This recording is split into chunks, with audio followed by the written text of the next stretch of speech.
good morning to you. Do the Seahawks need their defense to improve dramatically, or is Russ good enough to carry this Seattle team no matter what? Well, they definitely need their defense to improve dramatically. But if they don't, I believe Russell Wilson is capable, more than capable, of carrying this team. And he's proven it. Offensively, they average the most points in the league. When it comes to explosive plays, they're right there, tops the league. They have the most 20-plus yard touchdown passes in the air, as well as touchdown passes over 20-plus yards on the ground. So they know how they have to beat teams, and that's offensively by putting points up on the board. However, when you struggle defensively on third down, as well as struggling offensively on third down, it puts a lot of pressure on Russell Wilson. And the one thing we saw this previous week against the Cardinals was him do something uncharacteristic of what we've seen all season, and that's turn the ball over. Yeah. He cannot turn the ball over with this defense playing the way that they play, because it's not complimentary of what they do. Now, they don't get a lot of stops, but they take the ball away. They're top 4 in the league, top 5 in the league with takeaways, which gives Russell Wilson and that offense extra offensive possessions to put the ball on the board. So they do complement each other, weirdly enough, and it allows them to be where they are, sitting atop the NFC West. Greg, every time I get an opportunity to let everybody know my preseason predictions, I'm going to take it, right? So I picked the Seattle Seahawks to make it to the Super Bowl. I picked Russell Wilson to be league MVP, all right? But I don't believe Russell is strong enough and good enough to carry this team to a Super Bowl, because that is the goal. Now, can he win you 10 games by himself the way he's playing? Absolutely. They need this defense to be better. Through 6 games, they're the worst ever in NFL history. So insert Dunlap. I like this. He is disruptive. He's not a guy that's going to come in and get 3-4 sacks a game, but he's a guy that can be dominant versus the run. He's a guy that can disrupt you in the pass game. He's also a great guy in the locker room. I love this pick. You also have Damian Snacks Harris, who's probably a week or two away from also coming and joining that defensive line. Jamal Adams coming back from that growing injury any day now. Those guys playing together can easily take this team from the worst with Jenna Sid to one of the best, not one of the best, but a good defense, a capable defense. Now, here's the issue, though, Greg. It's like you playing against the Chicago Bears for 9 years. You played against those dudes twice a year. They did the same thing over and over and over again. They played cover 2 and they played 3, and that's what they did. And everybody knew it. Their problem in Seattle, outside of personnel issues, is that they've been running the same defense for years now. And we all know exactly what they're going to do in every single situation. The difference between Seattle compared to the Chicago Bears is this. You had Brian Urlacher on the side, okay, in between possessions saying, look, we just said Pepsi, Pepsi, Pepsi. When we said Pepsi, Aaron Rodgers, Greg Jennings, Donald Driver, everybody heard it, and we went to cover 2. Now they're on the sideline thinking that next time we call Pepsi, it's going to be cover 2, so this time Pepsi is down. I'm going to call Pepsi, and when they think we're going to cover 2, we're actually going to 3. And that's why when you say, when we're talking offline, like, man, this defense, they perfected it, but it was Brian Urlacher being able to adjust in those moments. If you're going to run the same defense over and over again, then you got to have that adjustment. You got to have that quarterback, that Peyton Manning, that can get you into different plays when you understand what the offense is about to throw at you. So the two issues in Seattle is personnel and scheme. They got to find a way to fix this, because they have Russell Wilson in this offense that is hot and it can lead you to the Super Bowl. I agree with you to a degree. I don't mind what they do defensively. It's the personnel. If you don't have the personnel to back up what you do, it doesn't matter what defense you try to insert. It doesn't matter what scheme you try to draw up. You're not going to be effective because you don't have the personnel to actually execute what it is you're trying to provide an offensive look. So I understand what you're saying.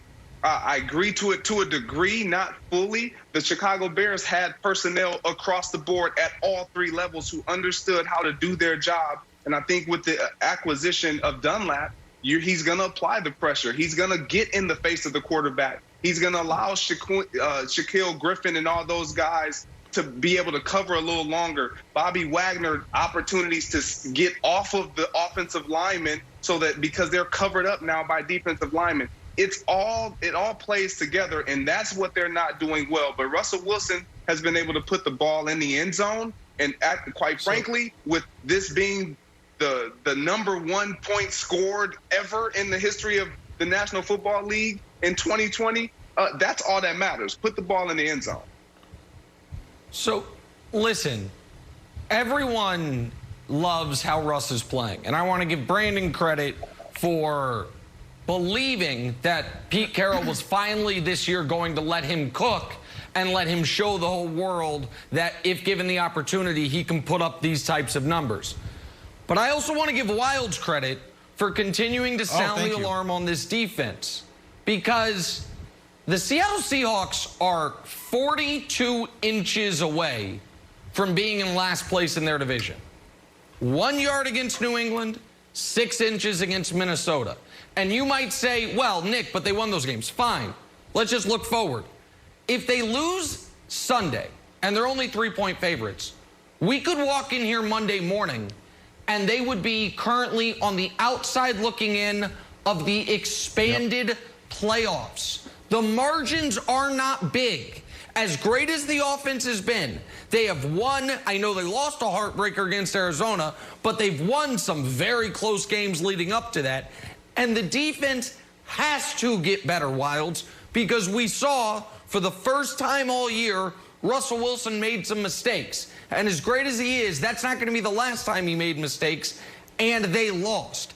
The NFC is too deep and too good outside of the NFC East to be able to get by and get through the postseason with a legitimately awful half of your team, which is what the defense has been. Now, I don't think Carlos Dunlap is a huge difference maker, but I do think Jamal Adams could be. He was supposed to practice yesterday. They expect him to play this weekend. That, to me, is the bigger addition, Wilds, getting Jamal Adams back from injury. Yeah, so there's two things that I don't think we're ever going to hear from Russell Wilson. One, him say Mr. Unlimited again. And two, have a post-game press conference where he's like, you know what? I had a bad game. Thank goodness for our defense. They bailed me out. We're on to next week. Every game, they've given up 25, 30, 31, 23, 26, and then the Cardinals scored 37, they finally lost. So, Greg, you're a champion. I don't think when you won your ring, it's like, you know what? We need Aaron Rodgers to play perfect every single game. You gotta, everybody's human. You gotta have a little bit of wiggle room, a little margin for error, so Russell Wilson can be a normal person, and you guys can, and they can still win games. Or right now, he doesn't have that luxury. Wild, you're exactly right. And what I'm saying, my main point is the defense does just enough. I know numbers, stats say that they're terrible, they're horrific, and yes, they need to improve. However, when we won, our defense wasn't tops in the league, but they created turnovers. They gave our offense, who was the strength of our team, opportunities to put the ball in the end zone. All right, well, big divisional showdown for them against the Niners on Sunday. We'll see how that defense shows up. Time now for drawing a blank. Bo Jackson's claim that he would average 350 to 400 yards a game in today's NFL, getting some traction now. Hall of Fame linebacker Kevin Green co-signed Bo's take on Twitter. So, Nick, needs your take here, buddy. Kevin Green co-signing Bo's 350 to 400 yards a game in today's NFL take is blank. All right, let me take a deep breath. Give us the line, Nick. Okay. Greg, thank you. Old people be lying. First of all these retired athletes who demand to do, back in my day, it was so shut up. Yeah. Remember how yesterday I said some people should be told to shut up? Kevin Green, shut up. That's first of all. Second of all, and while you all might agree with that, you're not going to agree with this. This is my most polarizing sports opinion. Bo Jackson, wildly overrated. Bo Jackson. Oh. An amazing all-time video game football player. His actual career, pretty good. I mean, he played 38 Wild games. Is leaving. He Wild went is over leaving. 150 twice. And now Wild we're left. saying he's going to go 350 to 400. Greg, You're down in anchor because of your hot take, Nick. Retract your everyone's statement. leaving me? Greg just left. I won't retract. Brandon, you Go have ahead, Greg. as Greg, let's many leave. 1,000-yard Greg, let's rushing leave. Come on, seasons Greg. as Bo Jackson did.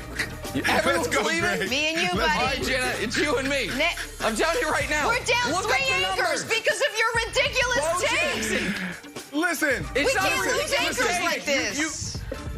Nick, you started something, right? And you were off to a hot take, and it was good. Because, look, the guys that paved the way for me and Greg